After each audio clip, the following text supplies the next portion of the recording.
The PlayStation Plus freebies for the month of March have been revealed, and I have to say it's a pretty good month. I know the majority of you guys want to hear about PlayStation Plus, and I feel like the March games are pretty good, but as always, I do foresee some people still complaining. So what are the games? Well, we've got Shadow of the Colossus, and we've got Sonic Forces, and we've got a very, very interesting trial also coming exclusively to Plus members later in March, but that's going to be towards the end of the month, so you're going to have to wait a little while for that. But let's talk about the main two games, and we'll hit the trial as well for a little bit. Shadow of the Colossus, the remake, is a tremendous offering. Guys, if you've never played Shadow of the Colossus, this is now your chance to do so. So Shadow of the Colossus was one of the most iconic games on the PlayStation 2. It was a tremendous game back then. It got incredible reviews. I believe it has a 91 or 92 on Metacritic. Done by Team Eco, the guys that also did Eco, they did SOTC, and then most recently they did The Last Guardian, which wasn't that great of a game, but still, Last Guardian was pretty good. It was just a far cry from the quality level of Shadow of the Colossus and Eco. Shadow of the Colossus was a game that was so ahead of its time. When you look at a lot of games now, you look at them being these great open world games, having these big boss battles. Well, Shadow of the Colossus was including a lot of those elements all the way back on the PlayStation 2 days, and it did it rather well. The main issue with SOTC obviously came from a technical side on the PlayStation 2. Now you're talking about the remake that was done by an incredible studio in Bluepoint Games on the PlayStation 4. Obviously, those limitations were completely removed, and the thing is, on the PlayStation 4 base console, it still plays at 30 FPS, and you can still see it does have those technical limitations a tiny bit. Bear in mind that this is a, remake on the PlayStation 4. It's a ground-up remake. This isn't just a remaster or anything lame like that. This is a full-on remake, but on the PlayStation 4 Pro, this is one of those games that really accentuate the quality level of the PlayStation 4 Pro and the power of the PS4 Pro, I should add. The game notes, tales speak of an ancient realm with colossi roam the majestic landscape. Bound to the land, these creatures hold a key to a mystical power of revival, a power you must obtain to bring a loved one back to life. Shadow of the Colossus is a breathtaking journey through ancient lands to seek out gigantic beasts armed with only a sword and a bow. Explore the spacious lands and unearth each colossus, presenting a unique challenge to test your wits, determination, and skill. So if you don't know, Shadow of the Colossus is a series of boss fights. It's not like there's a bunch of these different levels where you're gonna go through and it all culminates into a boss fight. No, the game is comprised of these boss fights, but these boss fights are so well done, so well developed that you'll be invested into them each time through. Progression through Shadow of the Colossus occurs in cycles. Beginning at a central point in an expansive world, the player seeks out and defeats a Colossus and is then returned to the central point to repeat the process over and over again. To find each Colossus wanderer, your main character may raise his sword while in a sunlit area to reflect beams of light which will converge when the sword is pointed in the right direction of the next encounter. The journey to a Colossus is seldom a straightforward matter. However, even though it's presented, and if you write it on paper and just think, okay, you just journey to these colossi and then fight them, these journeys are kind of like, I don't know really how to explain it, but it's a very, very integral element to the game, and it's almost engrossing you into the world of the game, and it's this little build-up to the fight of the Colossus, but it also creates this somber environment. It's a really, really cool way to do game presentation, and I really like that about Shadow of the Colossus.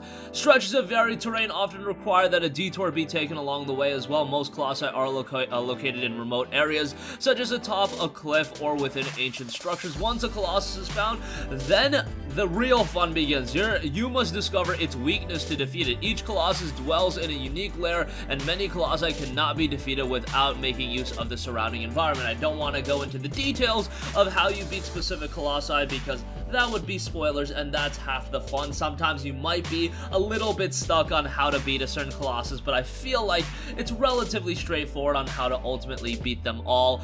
Game does have a little bit of a challenge to it, and it does have an incredibly emotional story and a very moving story on top of that, so if you're into something like that, this is going to be right up your alley. This is a game that is one of the best remakes of this generation, considering we're in this remaster and remake generation. If you want to talk about a remake that was really great, Shadow of the Colossus was tremendous. Even though we got an HD remaster last generation, this remake was on another level, and if you've never played the game, man, now is time to do yourself a favor and pick it up. I understand that SOTC is a game that some people already own, which is a little bit of a bummer, but more so than a game like Uncharted, the Nathan Drake Collection, or The Last of Us Remastered that were offered in months past, I feel like SOTC is a game that some people did miss out on, so I think that is going to be a little bit better in terms of being a game that not a lot of people own. Again, gameplay overview includes explore a vast forbidden lands filled with haunting ruins on a quest to bring a girl back to life, conquer an unforgettable menagerie of towering creatures, each presenting a uniquely crafted challenge to overcome,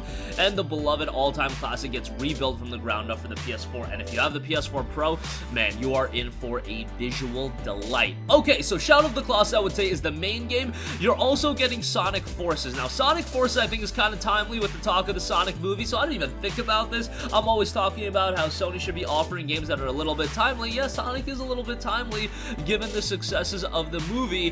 However, Sonic Forces, let's not twist the words here or anything. It's not like this is the best game ever. It is another Sonic game. There is fun to be had if you are an ardent Sonic fan. However, most of the game does require a lot to be desired, so it's a little bit of a bummer. The visuals, the presentation, the music are all really good. It falters from more so of a gameplay standpoint, so that is a little bit of a bummer, and the storytelling isn't anything to write home about. In Sonic Forces, the evil Dr. Eggman has conquered much of the world with help from a powerful and mysterious new villain named Infinite. Now you must assist Sonic and build an army to reclaim the world as they fight against chaos and destruction. Defeat enemies with blazing speed as modern Sonic, catapult past perilous platforms as classic Sonic, and create your very own custom hero equipped with a variety of powerful gadgets. Experience fast-paced action with these unique gameplay styles, explore iconic stages, plus fight across unique added content with Shadow as a playable character. It's Sonic. I mean, it's not like Sonic fans have been accustomed to expecting fantastic Sonic games every time out of the gate, but if you're a giant Sonic fan, you probably already played Sonic Forces, so if you're just going into this just, you know, looking for Sonic as a game to play, maybe this isn't going to be the best one. However, it is more so a complimentary title to Shadow of the Colossus, and offering games like this, I don't think it's that big of a deal. Yes, it wasn't the best received game, but that means a lot of people didn't end up checking it out, and now you're offering it, and you can check it out, you can have some fun with it. Again, it is a timely offering with the Sonic movie, so I think all in all, that's not all too bad of an offering. Lastly, I do want to note that starting March 27th through the 29th, you will be able to play the trial weekend for Predator Hunting Grounds. That is awesome. PS Plus members will be able to try out the intense asymmetrical multiplayer experience in Predator Hunting Grounds next month with a weekend trial starting Friday, March 27th, and it will be lasting until March 29th. Squad up with friends as a part of a fire team and take on dangerous missions before the Predator finds you, or become the Predator and hunt your prey, wield human and alien weaponry in an intense asymmetrical multiplayer experience, unlocking iconic gear and skins. You can even team up with friends on PC with full crossplay support through the Predator Hunting Grounds trial, so that is definitely a nice inclusion, and they're offering that right out of the gate with your inclusion in the trial, and right out of the gate with the game. A lot of information has been rolled out about the game as well over on the PlayStation blog. A lot of information coming from the developers themselves, and I do want to read a little bit about that. The original Predator movie was scary, and so was playing this game. You land in the map with a mission at hand and battle a ton of AI to accomplish key objectives, and then all of a sudden you hear that ominous clicking noise, a threat that could be coming from anywhere. On top of this suspense, when the Predator attacks, it's terrifying. The Predator is relentless. It can pounce on you from above, shoot deadly plasma from the shadows, or rip you apart close. The thrill of being hunted made the original movie so fun to watch, and what makes playing the fire team so fun. So again, that will be kicking off March 27th to 29th, so a nice offering to round out the lineup as well. So that is your PlayStation Plus offering for the month of March. As always, there's gonna be some people complaining. However, I think if you don't own SOTC, I think that is a phenomenal offering, and a game that still goes for, you know, $10 to $15. And Sonic Forces, a game, didn't have the best reception, but it is timely with the release of the Sonic Sonic movie, and I do think Sonic is a nostalgic enough franchise where even if when Forces was released, it's not the best received game, if you didn't play it, you should jump in for a little bit and enjoy it. And then again, at the end of March, you're gonna have a very, very nice trial to check out as well, with Predator Hunting Grounds lasting from March 27th and 29th with full crossplay with PC. A lot of good stuff coming, so that's gonna conclude this video. Definitely let us know your thoughts. What do you think? What do you make of this month? Are you happy? Are you a little bit disappointed? Sound off with all of your thoughts in the comment section down below. Thank you for watching, and goodbye. Hey guys, we hope you enjoyed the video, and if you did, make sure to hit the subscribe button, and if you're already subscribed, do us a favor and hit the bell icon. This way you'll be notified whenever we post a new video. That's the best way to keep up with all of our uploads, and we usually try to upload 2 videos a day. And with the bell icon hit, you'll be notified whenever we do upload a video. As always, thanks for watching.